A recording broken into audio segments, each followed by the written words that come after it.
Cadma from the Bitten Apple. Okay, so this episode I want to discuss about being an introvert and a quiet person.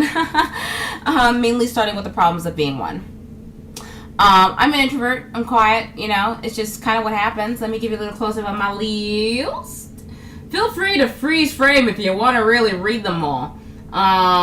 Because being an introvert and being a quiet person is not easy. It's really not, because people freak out in a very awkward way. A lot of things that I'll come across where people would try to talk to me, and by assuming that I'm shy, that I'm innocent, very pure, my mother would deem otherwise. But yeah, they look at me and go, she's quiet, she must be pure in mind. And I'm like, yeah, sure, I'll go with it.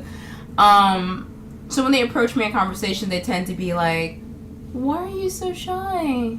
It's okay. Come out of your shell. And I'm like, no, and I'm not scared to come out of my shell. I just don't want to. There are some things I'm taking care of back in there. Yeah. No offense. Sorry. Maybe later. Bye. And it's always weird because whenever they do those conversations, they get themselves stuck in this awkward silence. I don't feel awkward, but they will, because they'll just sort of be like, so why are you so quiet? Like, because I want to. I don't have anything to say. And they look at you like, you have nothing to say. Like, not a single word to say to anyone.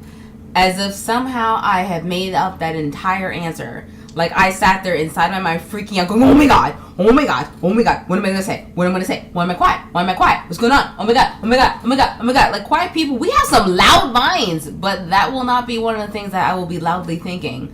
I'm just gonna tell you, I just don't have anything to say. And then there are the other people who get, like, offended. What do you mean you don't have anything to say? Like, it's really not you. I just don't have anything to contribute. You know, and then there are times where I get stuck in these engaging conversations where I want to contribute, and there's that one dude, there's always that one dude who will know exactly what I am thinking, and he'll be like, I got it, this is clever, it's funny, and then he'll say it, and then I'll be like, yeah, now I gotta come up with something new, you know. For me, that's just, like, kind of annoying. One of the issues that a lot of us introverted, quiet people tend to deal with is people assuming our personalities. Either we're boring or, you know, we're having some kind of issue, and they'll think, oh yeah, she's really sad. Oh my god, are you okay? Come talk to us. Are you angry about something? Is that what the problem is? And I'm always like, no, I'm not upset about anything. And they go, well, why do you look like this if that don't mean this? And I'm like, no, really, it's fine. Really, I'm okay. I'm really just sitting here feeling like this, and you're interrupting me now, making me feel like this, telling me that because my face looks like this, I look like this, so now I feel like this. I'm just saying, think about what you're telling us. You know, doesn't make us feel good. You know, sometimes we're just a little quiet. The other thing that will happen is that people assume that I'm antisocial. I'm not. I'm selectively social. There's like an application process, as well as I expect, you know, trade references, things like that, in order to completely, you know, process your application. And once I've deemed that it's good, we go forward, you know. But that's not what ever happens, because then people said they have to translate everything else. The other thing people will assume for me is she likes him. She has a huge crush. She has to, because she never, like, lights up. And people don't seem to understand. I naturally look like this. I'm from New York. We have resting bee face. That's what we look like, or at least what I do. It doesn't matter how I'm feeling. I could be all like, you know, on the inside, but I look like this. And it's not something I developed over time. Like, it's not because, like, wow, what happened to you growing up? Like, what was that made this kind of face come out? What happened to you? And I'm always like, don't be a jerk. First of all, I look like this when I was 3. My mom has a picture of me in a pink dress. 3 years old, okay? And I'm sitting there, my hands crossed, shoulders back, and this is made for the picture. At 3 years old, 3, Okay? You know what I mean? It's kind of like that's what I look like. Like, I did a side-by-side picture on Instagram where it was my 3-year-old self with my 30-year-old self, and they were like, wow, nothing's changed. I was like, yeah, that's how I look. So what were you saying about my face?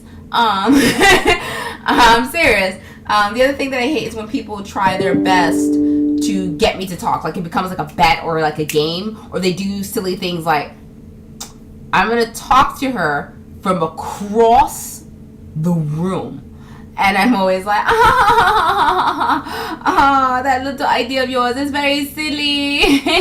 Because I'm not going to do it. I am not going to do what you think I'm going to do. By going across the room, I will actually get up and walk all the way across from there. Or now in modern day, if I can, I will just text you. I do it to my best friend all the time. Accept it. I'm just not going to do it. Come on, let it go. Stop making bets. I will talk to you when I feel like it. You know, people assume like that I'm boring, you know, or whatever it is, and then it'll be like, you talk to that person? And it's always my best friend, because my best friend is just as quiet as I am, but he'll make fun of me, and like, because I move really quickly, and he'll be like, meep, meep, and I'll be like, ha, and I'll bust out laughing, and I'll be like, what happened? There's sound. What happened? Did they take the mute button off? What happened? What's going on? You know, and it freaks people out completely, like every single time when they realize, oh, there's a vocal set in there, and I'm like, yeah, I talky, I just don't want to. Please pay attention to that. Sometimes when we're quiet, we just don't feel like talking, you know. I mean, I had ex-boyfriends complain about how quiet I was, and I would always tell them, I don't know what you're complaining about. I mean, what kind of male complains about a quiet woman? Just saying. All of you guys complain about we talk too much, and then you get a quiet one, and you're like, is she trying to kill me? Which is always a fun assumption, because then nobody bothers you, because everyone always goes, it's always the quiet people. And I'm always like, yeah, maybe you should be a little nicer. So, you know, it'll be that, or if I'm reading a book, people will feel the need to be like, you read an awful lot. Like, you read. And I'm like, well, I don't really talk a lot, so I have to make up for something, you know? Just because I'm quiet also doesn't mean that I'm not paying attention. In fact, quiet people, we are the most observant people ever. In fact, that's honestly what everyone else freaks out about, is because we're actually paying attention. That means that we're watching you. We got our eyes all up on you. And that concerns you, because that means when you did that weird thing, or when you checked out so-and-so's butt, or when you made that comment about so-and-so, yeah, we heard you. We heard the whole thing. But we're quiet. So we're not going to, you know, report it, okay? You know, you commit a crime, we're not going to say nothing, obviously, because we're quiet people. You know, and I feel like people should just come to accept that. There are just some things that they should, you know, come to accept. I mean, when I was a kid growing up in school, my teachers actually thought I was a mute. And they pulled my mother to the side, and they were saying, we think it's unfair to have your daughter in these regular classes, and we're concerned about how she's going to do socially, how her, you know, psychological blah, blah, blah, how that's all going to work because she's a mute. And my mom had the biggest smile on her face. She was just like, she does not shut up when she is home. Are you kidding me? This kid will talk your ear off. But we'll go back to that key point. The reason why I would talk my mother's ear off is because I was close to my mom. Okay? Close. So when I'm close to you, I'm more prone to speaking. Very important to know about quiet people. So, my mom tells me, she goes, come here. So, I walk in a room, quiet as ever, and she goes, talk. So I look at her, I'm like, what do you want me to say? The look on the teacher's face, she was just in like, you have a voice? You talk? You speak? There's a voice box in there? And I'm like, yeah, well, I didn't sell it to the sea witch, so what's the shock factor? And then she looked at me and goes, well, why don't you talk more to your peers? And I'm like, I don't want to. Well, you need to participate more now in class. At this point, now I was very, very, very upset with my mom, because now I'm feeling like this. Because I'm like, now you blew my cover. I didn't have to talk before participate. Now I got to do so. Thanks, Mom. So the teacher told me, she's like, you got to participate more. And at some point she spoke to me again. And she told me, it's your job, you know, as part of your peers to speak up, share, you know, what you're thinking. And I'm like, I'm thinking 2 + 2 = 4. We all should know that. And then she told me, like, well, as one of your peers, it looks good because you're teaching the class as you speak. You know, you got to answer and participate, because when you participate, you're teaching your class. And I was like, why do I want to teach my class? You know, that's your job. Okay? Just simply saying, that's not my job, that's your job. My job is to come here and learn. And then when I leave, I learn some more, and then I come back and get perfect grades. I feel like I've done my job already. What do you need me to do? She just gave me this weird look, like you're just not getting it. And I'm like, no, I comprehend exactly what you're saying. I just don't want to. I wasn't giving in. Are you kidding me? I don't give in like that. Anyone who knows me or has come across me, I do not give in like that. So yeah, just because we're quiet, just because we're introverts, doesn't mean because we're friendly with someone, you know, that we're in love with them. Okay, this little thing does not mean I'm in love with him. Just because I'm being friendly, okay? Just because I have this little face, that does not mean that I am angry. Okay, it doesn't mean that I'm depressed. Don't get me wrong, I go through those emotions, and when I am angry, and considering how stoic face I look, you will know when I am pissed off at you. My mother's name is Tammy, and I have been called Little Tammy because my mom has the same face, so when they see me make that face, they're like, oh. So you will learn that face like everybody else has. It's okay. So don't assume that I am feeling that way, you know? And if you really want me to get me to talk, don't approach me and ask me why are you so shy and quiet? It's not going to happen. You know what the best way to do to make me talk? Is simply just eat food. You have food that I like sushi? Oh, I will be your best friend. I will be like, hi.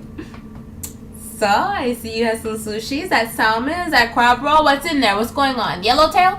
I get really involved with my sushi. So, just because we're quiet, just because we're extroverted, against you extroverted people, introvert versus extroverted. Wow, I messed that one up. Anyway, the point is, don't assume anything. I'm quiet. The easiest way to get to know your quiet person is 1, be patient, and 2, be patient. We'll talk when we feel like it. Okay? We're not all against people. We just try our very best to avoid them. You know, like the loquacious ones in tight elevators who want to talk to us because we're quiet. Terrible. Thanks for watching. Oh, this is so good. So good. Easiest way to get me to talk to you. Have food. Food!